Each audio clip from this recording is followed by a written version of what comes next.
All right, let's pick it up. We're on chapter 14, so I'm on page 117. All right. And down towards the bottom of the page, they talk about views and view groups. All right.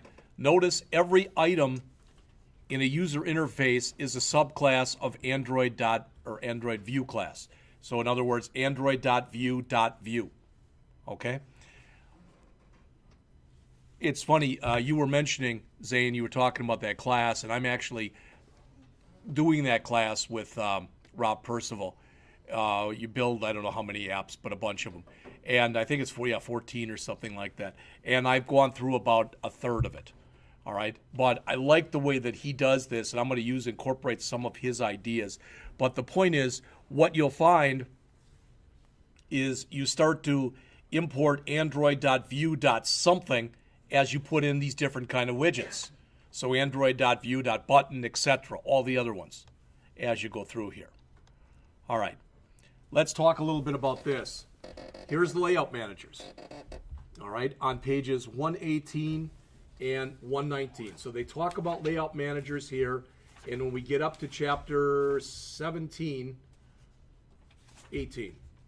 we get up to chapter 18, they start talking about grid layout, which is the last one they mention. So taking it from the top, linear layout positions child views in a single row or column depending on the orientation selected. You'll probably be very rare that you'll want to use that unless you want a single columnar type of format. Then it works out really well for it. Again, as always, it depends on what it is you're trying to do. All right, table layout. This one should be a natural for everybody in here because when you work with tables, it's much like working with an HTML table where you can have row spans and col spans. You can do the same kind of thing in here. So under a table layout, you basically can set up almost any kind of setup that you want. All right. A frame layout, as it says, is to allocate an area of the screen, typically for displaying a single view. And it's possible on the same activity to have multiple layouts. All right. You'll have one thing. So if you've got a relative layout, inside of that relative layout, you can put a table layout. All right. I wouldn't go too far because remember, especially if you're making an app for somebody using a phone, pretty soon you're going to have so many different things that you're going to get screwed up. And it's just not going to look very good. And some apps that you create will look more natural in some layouts as opposed to others. All right. Relative layout, as it says, probably the most powerful and flexible. It allows child views to be positioned relative to each other. Okay. And there's a couple things that you have to realize. We're going to look at this in more depth as we go on. But if this is a relative layout, all right, that I've got on the screen or on the board right here, and I've got two labels right here for height and weight, two text views over here for my height and weight text, two buttons, and then my label. All right. If I put everything that's there under a relative layout, what you're going to notice is for any one of these, if I want to, any one of these, I can either do this. I can say, well, basically what I want you to do is I want you to do the equivalent. I think it's called, it's either match parent or fill parent.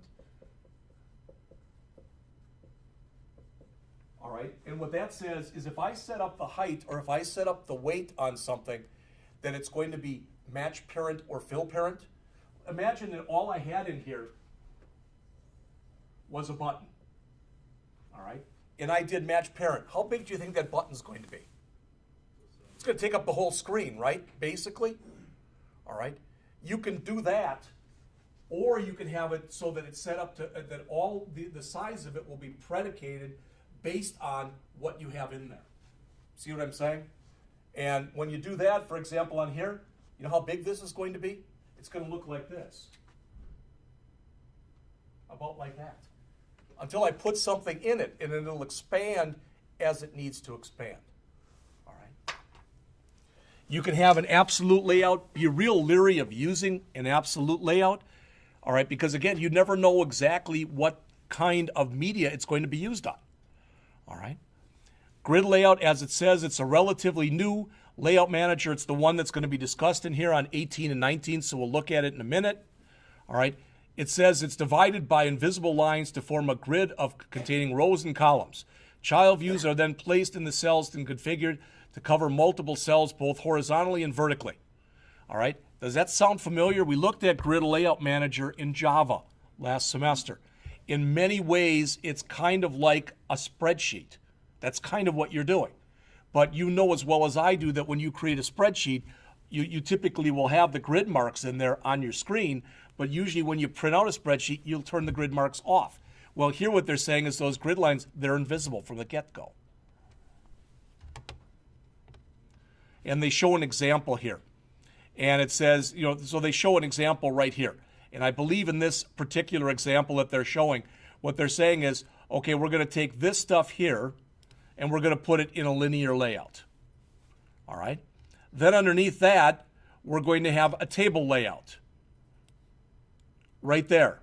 And in that table layout, this will be one row and this will be one row. So in other words, what we have in here is we have a relative layout, and inside of that relative layout, we have a linear layout, and we also have a table layout. So you can do things like this. All right? Again, this can be as complex or as simplistic as need be. I will tell you, to me, it's much more important, in my opinion, where you are in your Android programming career. That's not that important. What's important is to be able to put the code in, and if you have an interface like the one we have on the board and you click a calculate button, then it prints the information in there. Not how pretty it is or what color the background is or anything else. All right, that stuff can always come later. So they show here, this basically is the way that it's set up. All right, it's in a hierarchical type of setup.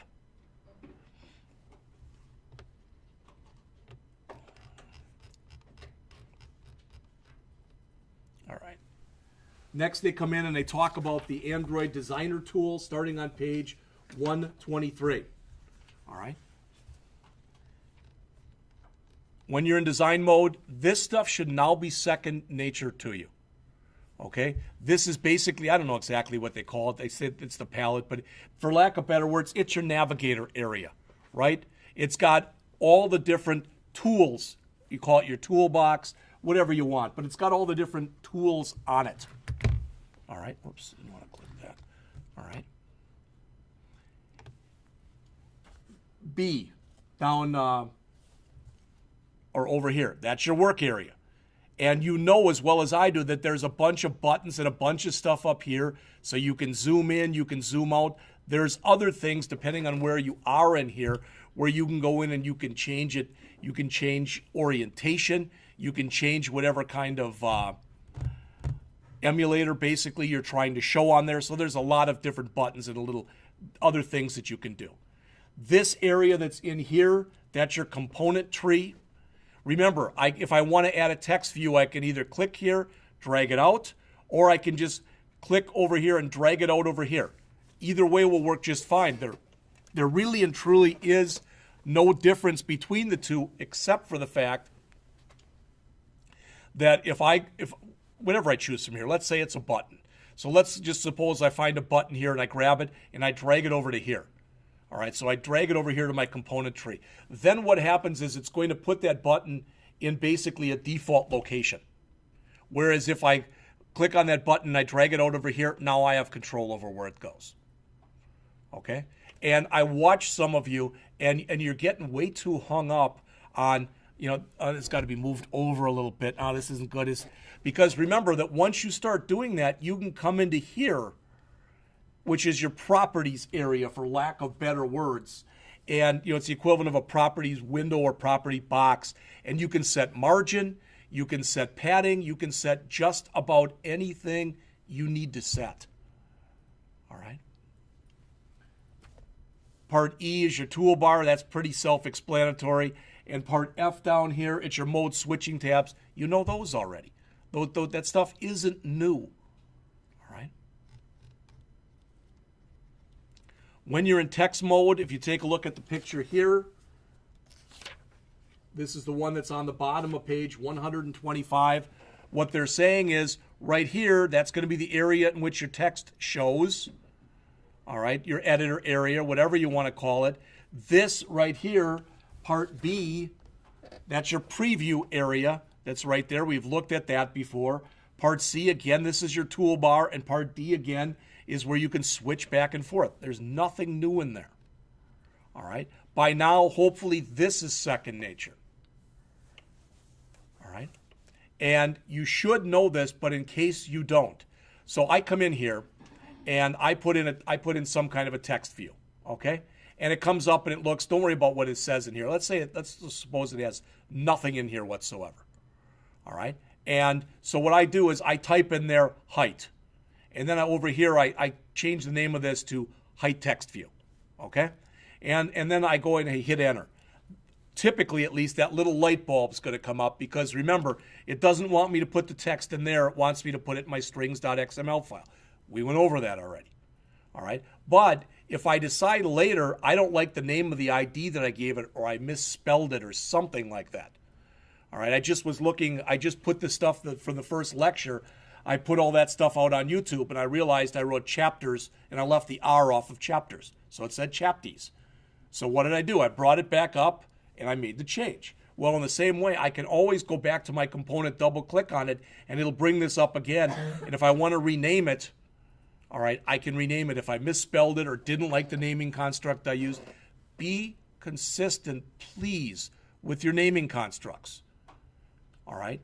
And if it calls something like edit text, and then either call it like edit text height or height edit text or something like that.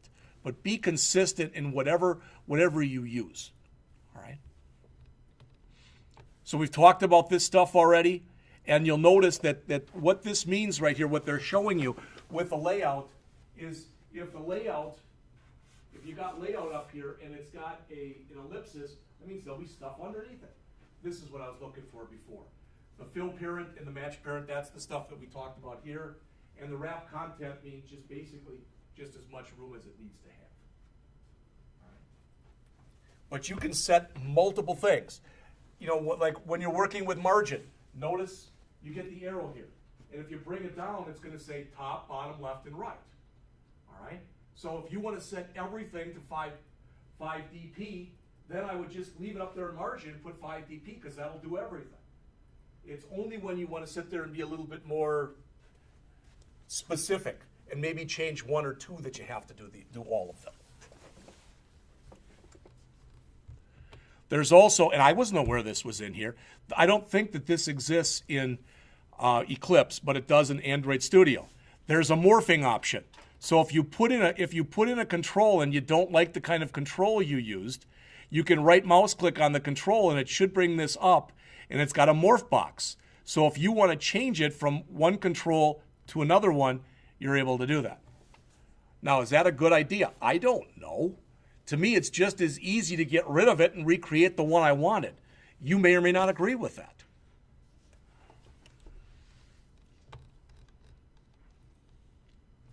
All right, chapter 16 has got more on the designing tool. So they have you come in here and they have you create a new activity. And they talk about a few different things in here, such as, and this is on page 131, all right, it says the manifest file is going to hold this information, all right? This is some really key stuff. This is another file that typically you're not going to want to go in and by hand, you're not going to want to hand edit this. There are exceptions to that. You can go into the manifest file and you can set it up for like landscape only. You can do that. There's other ways that you can do it also. All right. But this is a file that's got a bunch of system settings in it. It's got stuff about your application. It's got stuff about the activity that's in the application. So my advice to you is kind of like that R file, r.java file. Don't go in and mess with this. All right. Hopefully you've gotten to the point, and I still do this. All right. I've told you this kind of thing before. But if you're working on something and it pretty much looks the way you want it to look, it's like, this looks pretty good. All right. It's not perfect, but it looks pretty good. Either, you know, if you decide, well, maybe I'll make a couple changes to it, that those are famous last words, and then you screw it up and now it looks really, really bad, or it doesn't work at all. So if you're going to do that, either at least print out a hard copy of your code what I do a lot of times is I'll come in there and for my code, I'll just go into here, I'll grab, all of my code, go back into like Notepad and just throw it into Notepad. At least I've got it in something. So I've got it there. All right. But I can, as the saying goes, I can say that till I'm blue in the face, and we all do it. I do it just as much as probably as you do. All right. In this example, they just have you put a button on the screen, and then after the button, they have you put a plain text object in there. And since there's nothing in it, you can see how small it is. And then they have you play with some of the properties. We've already talked about the difference between DP and SP. Just think SP font, DP everything else. All right. They're the equivalent of a point, except look at this. A point is 1/72nd of an inch, and I believe that a density independent pixel or a scalable independent pixel, rather than being a 72nd of an inch, I think they're a 60th of an inch. All right, so they're very similar size-wise. Not exactly, but they're similar. You can still come in and work with inches and a bunch of the other stuff. No one does it. Everybody uses DPs and SPs. All right, in chapter 16, the author mentions, if you want to, you literally could create yourself an Android app almost solely from XML. You can add components. You can do anything you want. The advantage of doing that, so the advantage of being in here and going into your XML file right here is if I decide I want to put something in, so if I come through there and I look at it, where is it? In here, I can just come in and manually go in and add. So if I want to add a new button, for example, come on, I can come in and do it whenever I want to and add it and remove it. I know I can do it by just dragging it also, but the biggest advantage that you get is this. When you're in the XML and you type in Android, all right, it probably won't show now because it's supposed to, but there, you get the IntelliSense. All right, and a lot of times it's much easier to sit there and use the IntelliSense in here than it is to go back in here, all right, than it is to go into here and start looking and then start perusing your way through this thing and looking for the same stuff. But it's a matter of choice. And you're not confined to one or the other. You can do it whatever way you're comfortable doing it.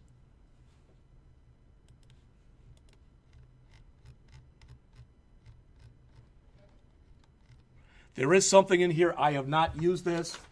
It's on the bottom of 135, and it goes on to 136 and 137. It's called the Hierarchy Viewer. All right. It provides a detailed overview of the entire view tree. So it looks like this. Now, what I'm showing you, this is not the same thing. But if you remember in iOS land, we have this little control in the bottom left-hand corner of your screen, all right, when you're working in Xcode. And if you click on that, it shows you the view controller and everything that's underneath it. That's kind of what this does. But this is much more visual in nature.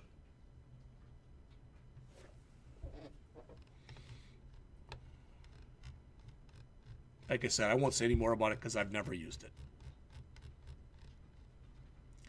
Chapter 17, this is, again, they say if you want to, you can sit there and you can create an entire app and you can put widgets in it using just Java.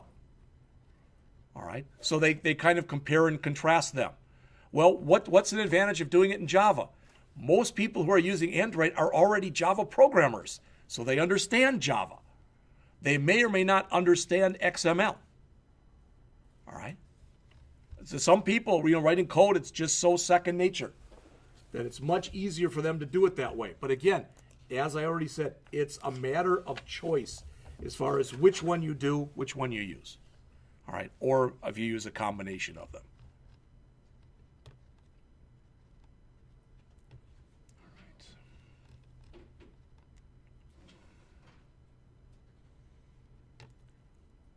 Another term, you've heard this in other classes. Some people, it's driving them nuts, some of the first-year people especially. What does that mean? That word in blue. Means that button right there. For lack of better words, it means the current object. All right, that's the easiest way to look at it, is that's because that's basically is what it is.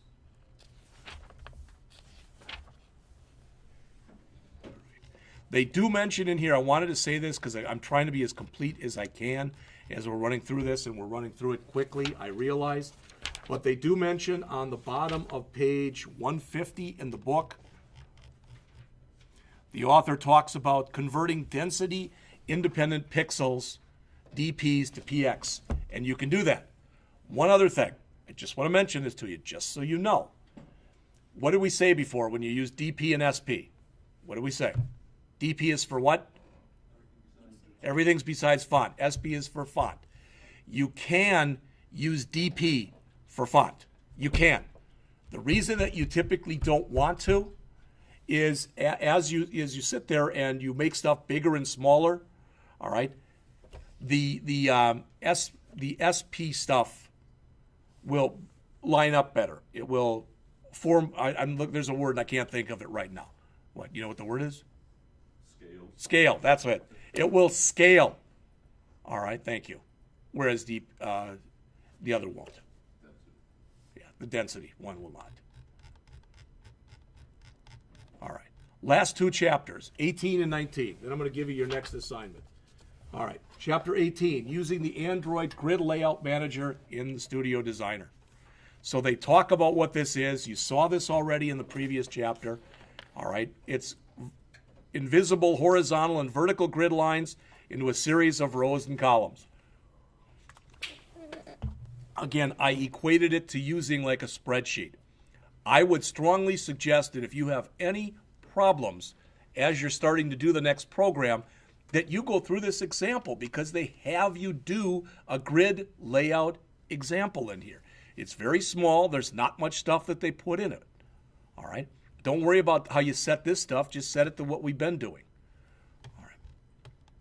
But this is what they're trying to show you, is how stuff shows on the screen. All right. And your next app isn't any harder than the last one was. Now, you may or may not agree. You might say, well, that was hard enough. Okay, maybe it was. But the point is, it's not rocket science. You already did BMI for Java before, and or you did it for C#. So the logic that's in there wasn't really new to you. So part of the way that you're being graded on this is how it looks aesthetically. When I run it, if stuff is like thrown all over the place, that's not good.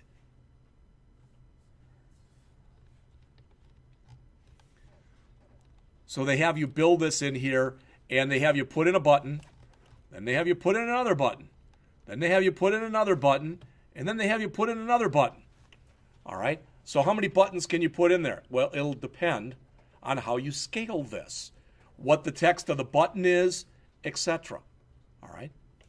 So they show you in here, as it says, how to move and how to delete rows and columns. So you can set this up to lay it out any way you want. Notice row span. You should know what that means now. So that's something that if the row is typically going to be maybe 8 pixels, it'll be now 16 type of an idea. Not only is there a row span, notice there's also a column span. This is very similar to the stuff that you've done when you work with tables. All right. Gravity, that's one of the hardest ones to explain because gravity actually incorporates a few different things. Okay? It's not only is it left justified, right justified, etc., but it's inside of wherever it's displaying, it's how that displays. So in other words, there's a big difference if my height thing looks like this, and I push it way up to the top, as opposed to having it centered, that's typically what you work with in gravity. All right? And you can set a lot of that stuff right inside of here. The nice thing is you can set it, and typically you can take a look at it and see if it looks the way you want it to look or not. If it doesn't, you bring it back up and you just change it.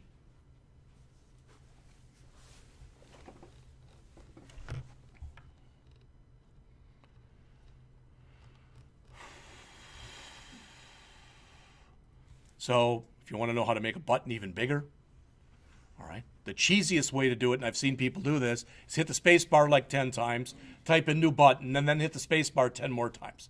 It's not the way you're really supposed to do it. All right? All right. And finally, a lot of this stuff that you work on, you can also work on with, through, etc., using XML, the stuff that's in XML resources.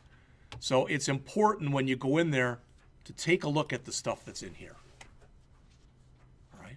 And the easiest way to learn it is to just do a simple project, put very little stuff in it, and go into it with the idea, okay, I'm going to screw this up. So have it be something you don't want to save, but put some controls in there, move stuff around, and see what happens. Change the row span, change the column span. All right, just to see what it looks like when you do that. Change it from match parent, all right, to the other things, the fill parent and all the others that are in the wrap content. That's how you learn. Again, it's not having me come up there and throw this stuff at you. So they give you an example here, okay, where they're setting it up in a grid. I think it's enough talking. All right. So I'm going to give you your next assignment right now, and I've got handouts for you. Remember this?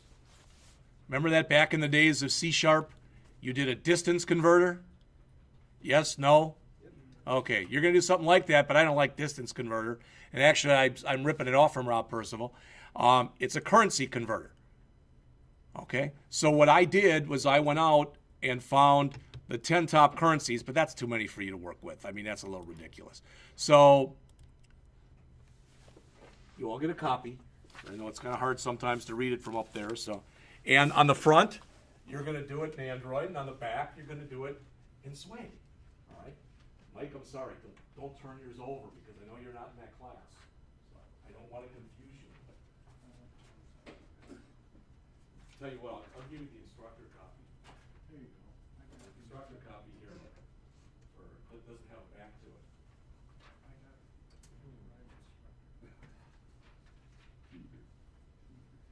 He feels like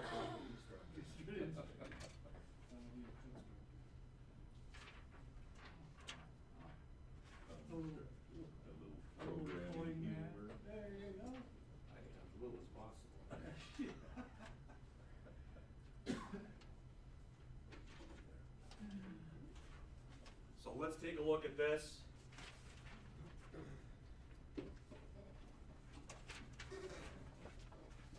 I'll ask on Thursday. I guarantee you on Thursday, I'll have like a practice program, and you'll have your choice. I can either show it to you. I mean, I can just give you copies, but I don't know how much you get from that. You know, but we can spend the first hour, and I'll try to keep it less than an hour, building something very small as a class, because it'll probably help you with this then. All right, so taking it from the top, I went out to this site, because I'm always going out to ChinaDaily.com. All right, but on there, it said these are the most traded world currencies right now. These are the top 10. But I said, you know, that is a little ridiculous to go and have 10 different ones in there. So if you want, just pick the first 3, kind of like we did it here. That's fine. You can use this as a template, or you can create your own. You don't have to do it like this. Okay? I just want people to realize that. Well, Jeff, I'm sorry, mine doesn't look exactly like it. It doesn't have to. You can put set it up any way you want to set it up. All right? As it says, I'd like you to create a similar program to this. All right? If you go out to this site, www.oanda.com currency converter, it's got the different currency rates. There's a reason I picked this one.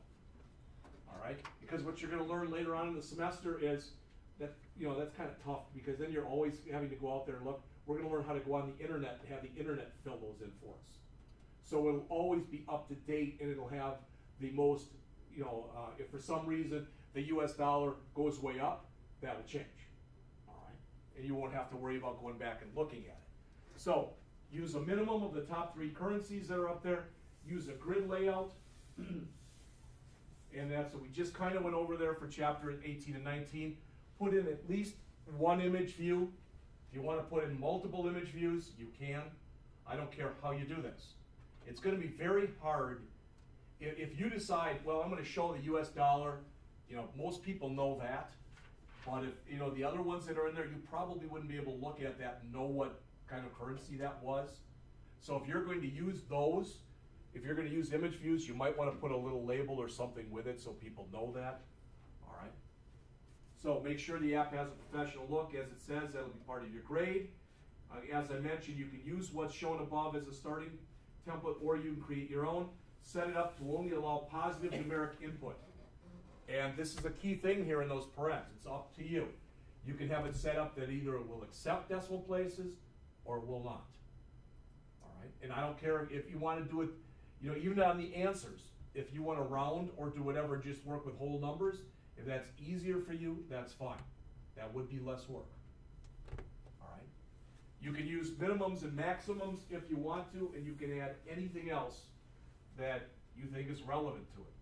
So you'll have either all period or at least half the period, Thursday, the next 2 Thursdays to work on this, and if you haven't finished up the BMI app, to finish that up. I'm trying to grade some stuff. I literally have people, I'm not telling you who they are, John, but you know them, but I literally have people, first year people now, their second assignment, I'm making theirs due like on Sundays, kinda like yours. But on Monday, I had one guy who emailed me 3 times wanting to know why his grades weren't there yet. Come on, Jeff. After like the 3rd one, he knows now not to ask it.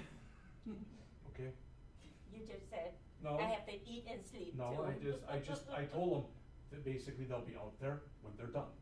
And he said, okay, you know, it's fine. Not that young. All right, so in the next class, we're gonna do a lot of this same stuff, just so you know.